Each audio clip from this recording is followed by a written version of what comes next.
2008 was a tumultuous year for the economy. The housing market collapse created one financial crisis after another, and it often seemed as if the news could only get worse. If you are watching us from the last home you'll ever own tonight, consider yourself lucky. Same goes for anyone ready to buy a slice of the American dream. Nearly $2 trillion tax dollars have been shoveled into the hole that Wall Street dug, and people wonder, where's the bottom?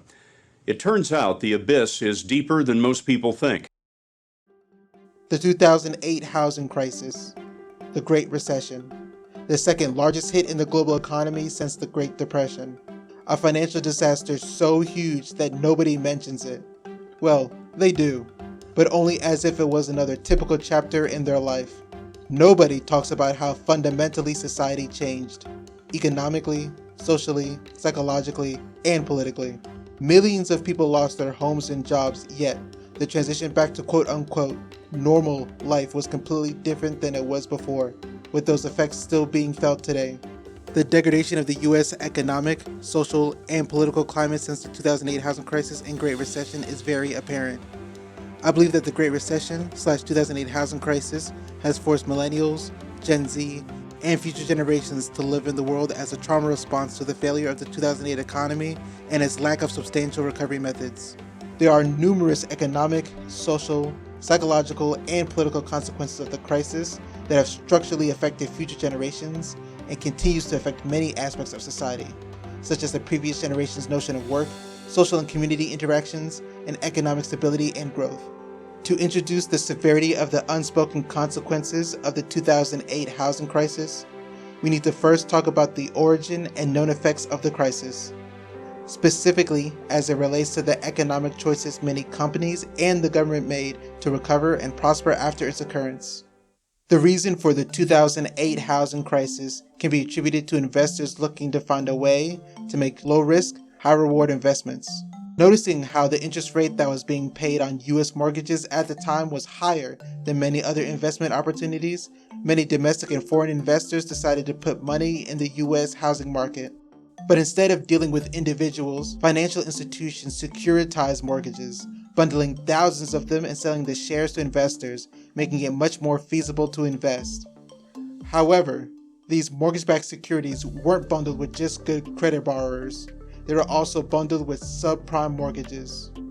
Around the time people were investing in the U.S. housing market, the need to acquire more mortgages was required, since that's the key word in a mortgage-backed security. But the only way to get more mortgages out was to begin relaxing lending practices, which meant offering low interest, $0 down payment to people of all walks of life. Well, my firm offers ninja loans. No income, no job. I just leave the income section blank if I want. Corporate doesn't care. These people just want homes, and they go with the flow. Good for you. Your company's so unfair. These mortgages were known as subprime mortgages, since the typical borrowers of these mortgages were those with no credit, bad credit, unstable income flows, or even low-income individuals and families. Additionally, banks began offering collateralized debt obligations, CDOs, which were basically taking all of the risky investments and bundling them to appear more appealing to different types of investors. Thus began the cascade of handing out mortgages and allowing the price to rise, to then sell the house, mortgage-backed securities, or CDOs with a grossly overestimated mortgage as the buy-in price. And because the pricing for housing was continuing to grow, the cycle didn't stop there. This was compounded with the fact that most of these mortgage-backed securities and CDOs were labeled as AAA by credit rating agencies, the highest rating that a credit investment can achieve, since it means that it is without any risk of default. So, on the outside, it seemed like the US housing market was booming. But in reality, it was becoming a growing Jenga tower of subprime mortgages, bundled into mortgage-backed securities and CDOs, all to be bought with no real system to regulate the speed of its growth, creating the housing market bubble. And just like any bubble, one day, it pops. People begin to realize there are more houses out for sale than there are people who can buy them. So the prices for houses that just sold for $700,000 are now worth half of that. And since the pricing for housing started to decrease, people began to default on their mortgages, causing the value of all those mortgage-backed securities to decrease as well. And because the securities lost their value, investors started to sell what they had to try to save their profits, feeding into the downward spiral of the bubble. This housing crisis, or 2008 financial crisis, technically was the first sign of what would lead into the global Great Recession, which lasted for 18 months from December 2007 to June 2009. However, the immediate economic impacts to this were apparent and far-reaching.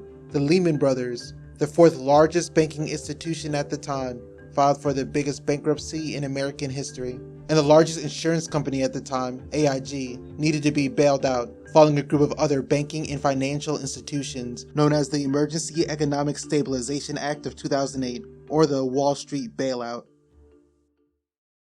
With the bailout of major financial institutions getting paid literally billions of dollars to stay afloat, it exposed to the American people that the system didn't care for them. But more importantly, it revealed how deeply the economy depended on housing as its foundation. The original purpose of the Wall Street bailout was to allow the banks to receive money and utilize it to lend again, first with other banks, but then back to the people, restoring liquidity across the system.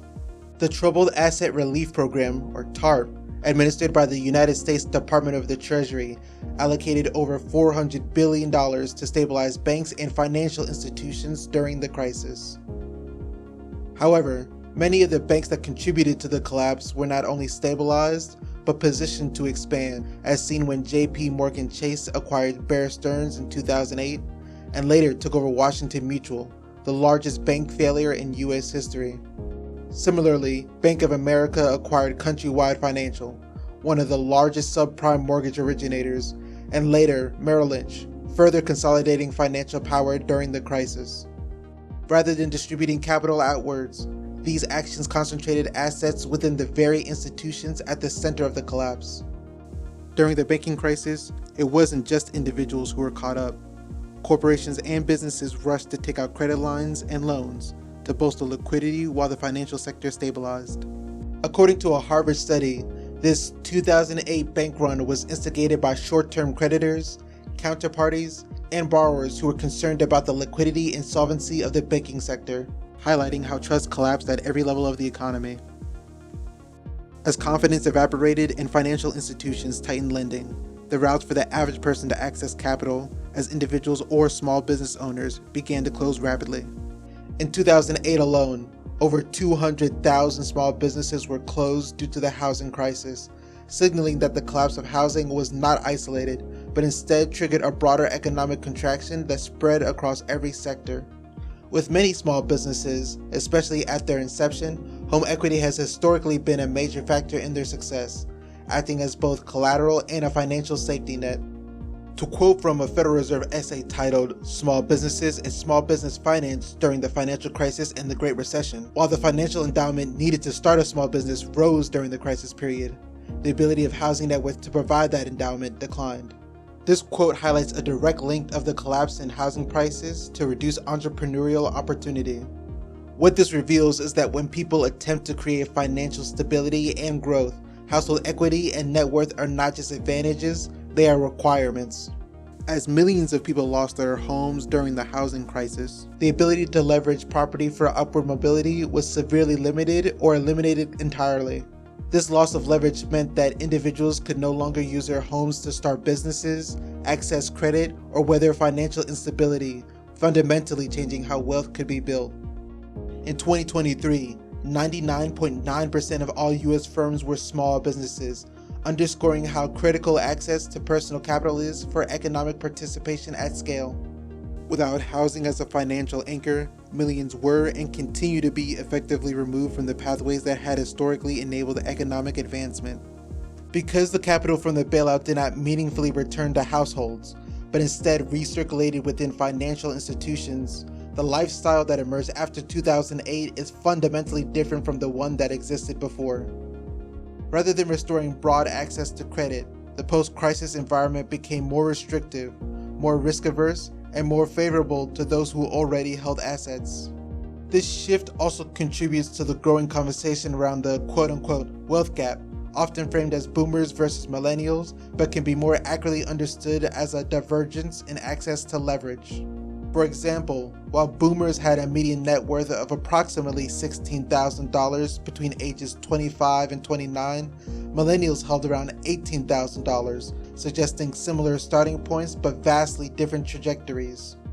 The difference emerges in what those generations could do with that income, where boomers were purchasing homes at roughly 3 times their annual income, while millennials faced home prices closer to 5.5 times their income, drastically limiting access to ownership. Median home prices also increased significantly, from approximately $165,000 for boomers to $370,000 for millennials, further reinforcing the barriers to entry. What this shows is that the system did not just recover, it recalibrated around asset ownership, privileging those who already had property while raising the barriers for those who do not. All of this leads to one of the most significant long-term economic consequences of the housing crisis: the erosion of economic mobility across generations. Prior to 2008, the labor market and housing market operated in tandem, where stable employment could reasonably lead to stable home ownership and long-term financial growth. Before the crisis, approximately 90% of people searching for a job were able to find one within a year, reinforcing a system where stability was attainable and predictable. However, in the post-2008 economy, that number has dropped to as low as roughly 70%. In addition, the nature of employment has shifted toward contract, temporary, and part-time work. As job stability declined, the feasibility of committing to long-term investments like home ownership also diminished, creating a feedback loop between unstable work and unstable housing. This shift meant that the traditional model of working long-term at a single company, building toward retirement, and anchoring that life around home ownership was no longer viable. As a result, those who retained assets, primarily older generations, were able to recover and grow their wealth, while younger generations are forced to rebuild without the same foundational tools. The outcome is a financial system where recovery is not evenly distributed, and where the ability to build wealth is increasingly determined not by effort, but by whether one had access to housing, knowledge, and assets at the right time. And when this access to stability collapsed, the effects didn't stop at the economy. They reshaped how people lived, interacted, and understood their place in society. All of the economic strife that is a result of the housing crisis is having a major impact on younger generations and ties into the first real unspoken consequence of the housing crisis: the societal markers that are being strained. This can be seen with the major social division between all generations, the apparent stagnation in millennials and Gen Z, and the breakdown of communities and social cohesion. The most immediate social consequence of the housing crisis is the growing division between generations, particularly between baby boomers and every other generation. While older generations were more likely to have purchased homes before or shortly after the crisis, younger generations entered adulthood in a market defined by higher prices, tighter credit requirements, and reduced access to ownership. According to data from the United States Census Bureau, home ownership rates for people aged 30 to 34 dropped from around 50% in previous decades to roughly the low 40% range for millennials, highlighting the measurable gap. This disparity has fueled a broader cultural narrative of who had it easier, often framing economic struggle as a generational conflict rather than a structural shift. This division has made it more difficult to build consensus around good economic and social solutions for the country, as each generation operates from fundamentally different economic and social realities. Beyond division, the housing crisis also contributed to a widespread sense of social stagnation among millennials, Gen Z, and even emerging Gen Alpha. Traditionally, milestones such as moving out, buying a home, getting married, and starting a family marked progress into adulthood, but these benchmarks have been significantly delayed or disrupted. Reports from the Pew Research Center show that a growing share of young adults now live with their parents well into their late 20s and early 30s, reflecting both economic pressure and limited housing access.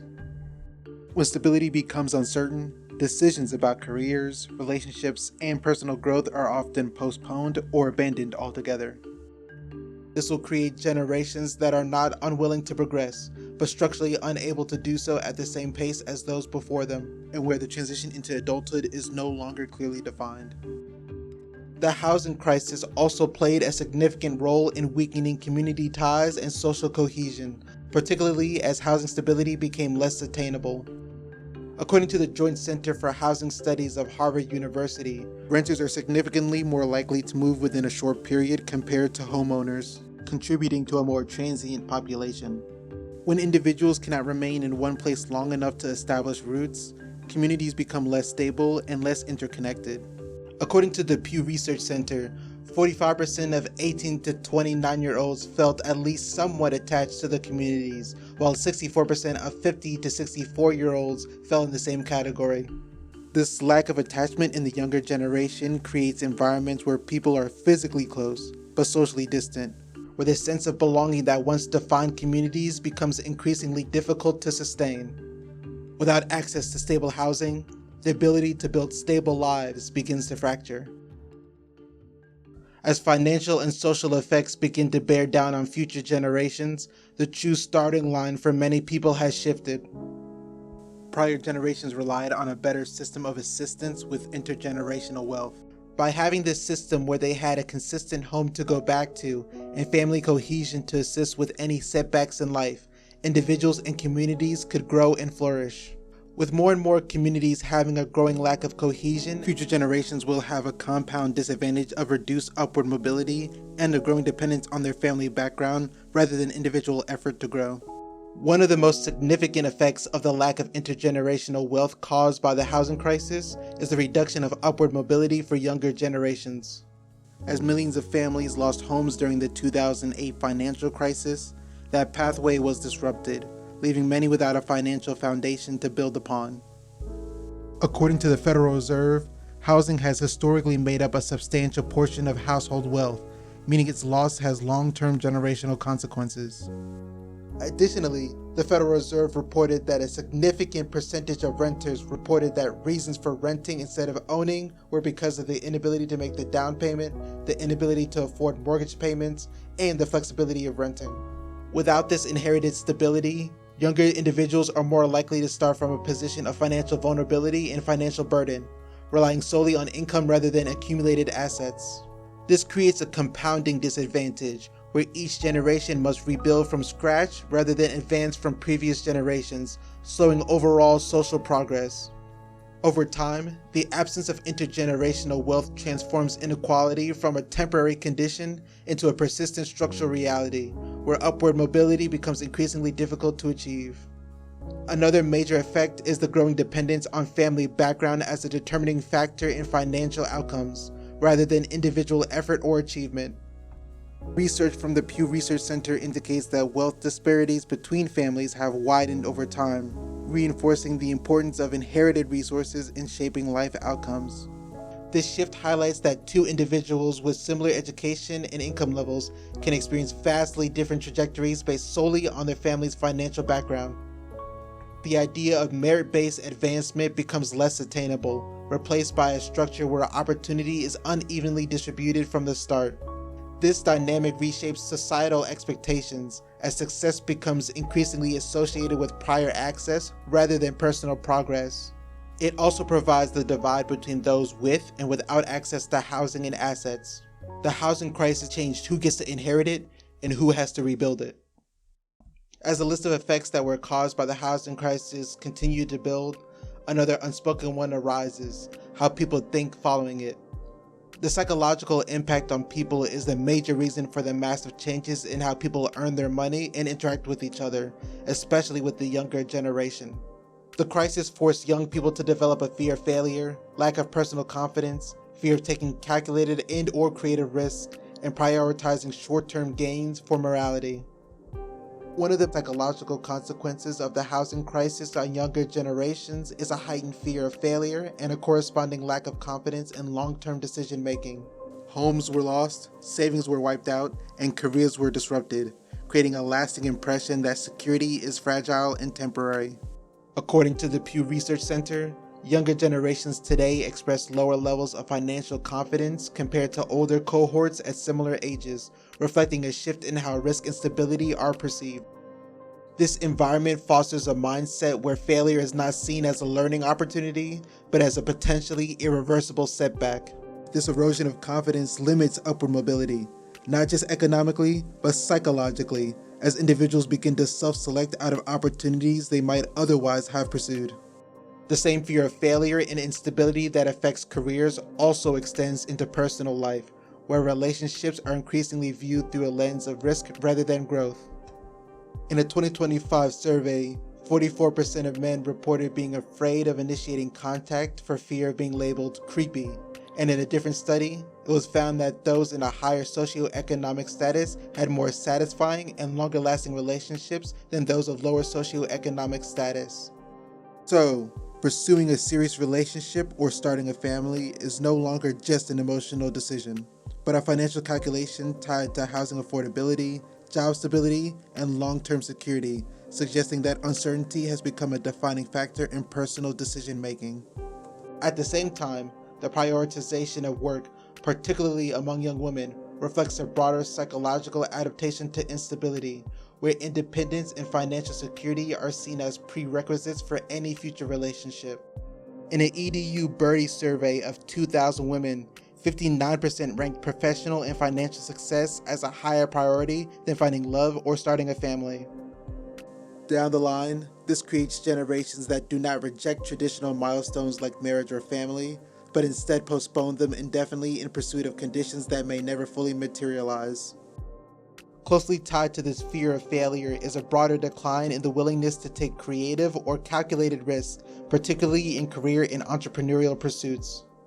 Historically, homeownership and stable financial footing provided individuals with the confidence to experiment, whether by starting a business, changing industries, or investing in long-term ideas. Data from the Federal Reserve shows that the net worth of younger households has not increased significantly compared to that of older households, reducing younger generations' capacity to absorb potential losses. On one side of the coin, this shift has led to some acquire safer and more stable paths, even if they offer limited long-term growth. On the other side of the coin, the housing crisis caused the increasing prioritization of short-term gains over long-term or ethically driven decision-making. According to research from the American Psychological Association, financial stress is strongly associated with reduced long-term planning and increased focus on immediate needs. This can be seen with what caused the housing crisis in the first place. Financial institutions trying to make short-term gains with a surefire, low-risk, high-reward system in the housing market. Younger generations may feel pressured to accept roles, business practices, or financial strategies that prioritize survival over principle. I believe this is what has led to the significant and exponential growth of prediction markets, sports gambling, and AI slop content. These short-term and flexible financial markets are a possible escape from financial insecurity at the expense of preying on human morality. The result is not a lack of values, but a restructuring of priorities in response to sustained economic pressure, where a sense of economic freedom takes precedence over idealism. The housing crisis changed expectations, creating generations that no longer plan for stability, but adapt to instability. With all these consequences stacking up, it leads into the final one, the one that started and keeps the system of financial, social, and psychological distress in perpetuity. The politics behind it all. With no faith in the system that is supposed to work for them, people after the housing crisis came to a strange new reality, one where political divisions are exaggerated and the American dream is no longer the road to success. One of the lasting political consequences of the housing crisis was a deep and persistent distrust in both the financial system and the institutions meant to regulate it. The collapse revealed widespread risky lending practices, yet many of the largest institutions were stabilized through government intervention rather than dismantled or fundamentally restructured. Under the Emergency Economic Stabilization Act of 2008, billions of dollars were administered by the United States Department of the Treasury to bring banks and financial institutions back from the brink of bankruptcy. While these actions were intended to prevent total economic collapse, they created a perception that large institutions were protected while everyday individuals absorbed the consequences. At the same time, relatively few high-level executives faced legal repercussions, and many of these institutions consolidated and grew out of the crisis, reinforcing that belief that accountability was unevenly applied. This imbalance contributed to a growing skepticism toward both financial systems and the political system that oversees them. The housing crisis also intensified political polarization, particularly along generational lines, as different age groups experienced the aftermath in fundamentally different ways. Older generations, who are more likely to own homes or recover asset value over time, often view the crisis as a severe but temporary disruption. In contrast, Younger generations entered adulthood during or after the downturn. According to the Pew Research Center, the wealth gap between education levels has significantly grown between generations, which has a huge impact on shaping political priorities and outlook. These differing realities have contributed to diverging beliefs about economic fairness, government intervention, and the role of institutions in protecting the public. This divergence can also be observed in how different groups interpret high-profile events involving corporate leadership and wealth. Reactions to the deaths of figures such as Stockton Rush following the Titan submersible incident reveal a divide in public sentiment where many focus less on the executive's loss of life and more on the broader implications of risk, privilege, and accountability. Or with the Luigi Mangione case, where an average person took a course of action that seemed to attack the system of insurance head-on by killing a quote-unquote leader in that system, Brian Thompson, the CEO of the #1 insurance company in the US. These reactions reflect a growing perception that corporate leadership operates under a different set of consequences than the general public, a belief that traces back to the aftermath of the 2008 crisis and the visibility of large-scale bailouts. What one group sees as tragedy, another may interpret it through the lens of systemic imbalance or long-standing frustration. These differences compound, making it more difficult to establish shared narratives around fairness, responsibility, and reform. The housing crisis, of course, did not create these divisions outright, but it fully accelerated the separation and exposed them, leaving behind a political environment where generational perspectives are often incompatible. This divide makes it more difficult to implement cohesive policy solutions, as each generation advocates from a different economic, social, and psychological reality. The most symbolic political consequence of the housing crisis is the erosion of the idea of the American dream, particularly the belief that hard work leads to stability and upward mobility. For decades, homeownership was considered a central pillar of that dream, representing financial security, personal achievement, and psychological independence. Data from the United States Census Bureau shows that home ownership rates among younger adults remain significantly lower than in previous decades. With time, the American dream transitions from a widely shared expectation to a more uncertain and selective outcome. The political consequences of the housing crisis do not end with distrust or division. They evolve into a system that sustains and reinforces itself. According to the Pew Research Center, trust in government and major institutions has declined significantly since the late 2000s, with only 17% of individuals thinking that the government will do what is right most of the time, compared to 31% in 2008. This decreasing belief in the competency of leaders reinforces the perception that accountability at the highest levels is no longer guaranteed. In the absence of that accountability, power is continually recycled among those already within the system. And without a place of stability with a meaningful connection with their local community, many younger generations are left in a it's-so-over mindset when it comes to making an impact in the political sphere. And because these divisions shape political priorities, they also shape policy outcomes, making it increasingly difficult to implement the very changes that could resolve the inequalities created by the crisis in the first place.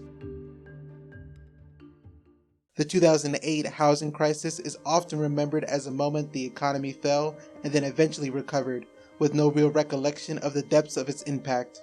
But what remains largely unaddressed are the deeper consequences that never fully healed, the ones that reshaped how different generations live, think, and connect. While markets stabilized and institutions regained strength, the recovery for everyday people, especially younger generations, was unfair, incomplete, and in many ways quietly ignored. The lifestyle that emerged after the crisis did not rebuild what was lost. They redefined the difference in lifestyles between those who had access to housing stability and those struggling to attain it. And because that shift has never been fully acknowledged, its effects have been allowed to compound exponentially in silence. What we are experiencing today is the continuation of a crisis, a structural transformation that never fully corrected itself. If the consequences of the 2008 housing crisis are to be meaningfully addressed, the focus must extend beyond economics and politics. It must focus on the softer skills of society. It must focus on the social and psychological realities shaping younger generations today. Generations raised in instability do not respond to opportunity the same way as ones raised in security. They hesitate and oftentimes resign before taking the chance. That is why the solution is to restore the conditions that allow growth. More spaces for children to explore and fail. more opportunities for adolescents to build real social connections, and more accessible entry points for young adults to take economic risks without irreversible consequences. These are not just lifestyle improvements, but are foundational to rebuilding confidence, creativity, and long-term thinking in future generations. Because if stability is the foundation upon which people build their lives, then rebuilding that foundation is not optional, it is necessary.